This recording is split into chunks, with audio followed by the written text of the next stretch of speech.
மழைக்காலத்தில் தங்குவதற்கு இடம் தருவாயா? சின்னஞ்சிறிய பறவைக்கு நான் இடம் தர மாட்டேன், சின்னஞ்சிறிய பறவைக்கு நான் இடம் தர மாட்டேன் அப்படின்னு தண்ணி மரம் சொல்லிச்சு. அப்புறம் பனைமரத்தை போய் பனைமரமே சிறிய பறவை நான் மழைக்காலத்தில் தங்குவதற்கு இடம் தருவாயா? பனைமரமே சிறிய பறவை நான் மழைக்காலத்தில் தங்குவதற்கு இடம் தருவாயா? சின்னஞ்சிறிய பறவைக்கு நான் இடம் தர மாட்டேன், சின்னஞ்சிறிய பறவைக்கு நான் இடம் தர மாட்டேன் அப்படின்னு பனைமரம் சொல்லிச்சு. பக்கத்துல ஒரு ஆலமரம் இருந்துச்சு. அதனால போய்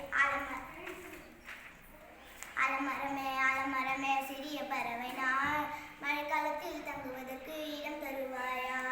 ஆலமரமே சிறிய பறவை நான் மழைக்காலத்தில் தங்குவதற்கு இடம் தருவாயா? சின்னஞ்சிறிய பறவைக்கு நான் இடம் தருவேனே, சின்னஞ்சிறிய பறவைக்கு நான் இடம் தருவேனே. அப்புறம் ஆலமரம் இடம் தரேன்னு சொல்லுவேன். குருவி ஆலமரத்துல போய் சந்தோஷமா கூடு கட்டி வாழ்ந்து வந்துச்சு.